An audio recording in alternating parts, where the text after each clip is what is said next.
Okay, welcome back to Rusty's Garage. Got more of this tractor taken apart. I got the rear plows off of it. Got the, of course I had already taken everything else apart, but got the brakes and all that stuff taken off out of my way. Got this Power King Economy tractor, rear end sitting here. And just kind of eyeballing it, getting an idea. Of course, the rear end would have to come way up. Right now it's sitting at like 12 and a quarter. It's got to come all the way up to 18 to get that up high enough. I'm gonna have to get some 1.5 by 2.5 inch tubing. The way this thing's all connected, they just torched it off when I got this from Ricky. And so, gotta get more of this.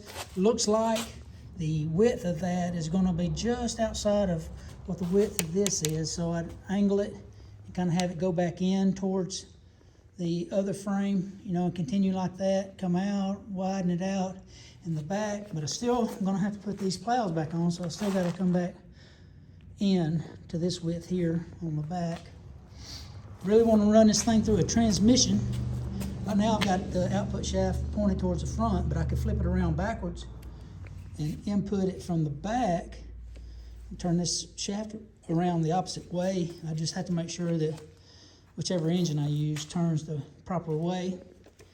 This rear end is wider, and so my spacers that I built for the Craftsman, they fit on this rear end, but they'll have to be cut down by about 4 inches or so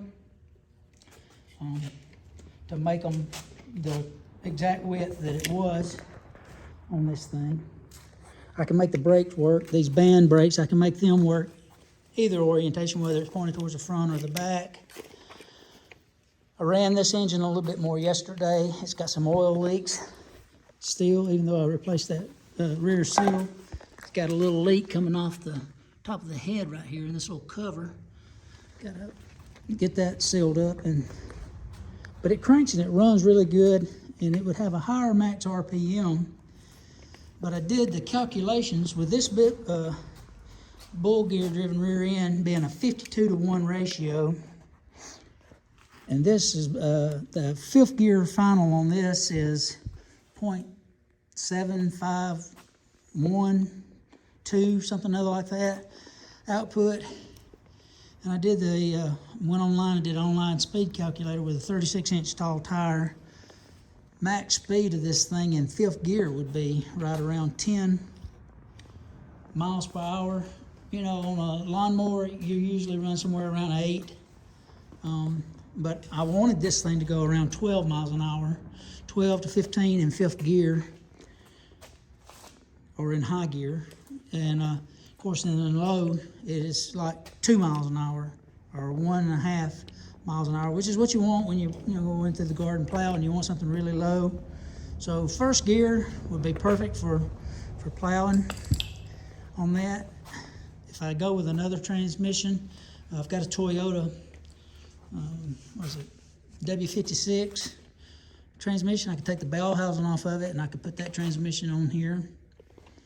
I don't know, it would have to have, I would have to turn this around, turn this rear end around backwards. I'd have to have the transmission sitting somehow under here and turn the transmission with this shaft and a chain connected right there, and an idler, everything that would tension it so that it would pull. So I'm still studying, still trying to decide what I want to do. I'm still open for any suggestions. This rear end right here, I had cut the input shaft off when I had the hydraulic motor slid on there. I just took a cutoff wheel and cut that shaft off. So that kind of limited me about being able to put a pulley back on that. I could weld another one on. But I'm still trying to decide what I want to do. I'm just going to study on it some more.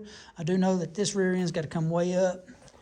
I got to go get some tubing, some 1.5 by 2.5 tubing like this, and I'll connect this back together to the frame, make it wider where it needs to be right here, and then go back in narrow again at the back and just have a bump out in this area where the rear end goes. Stay tuned.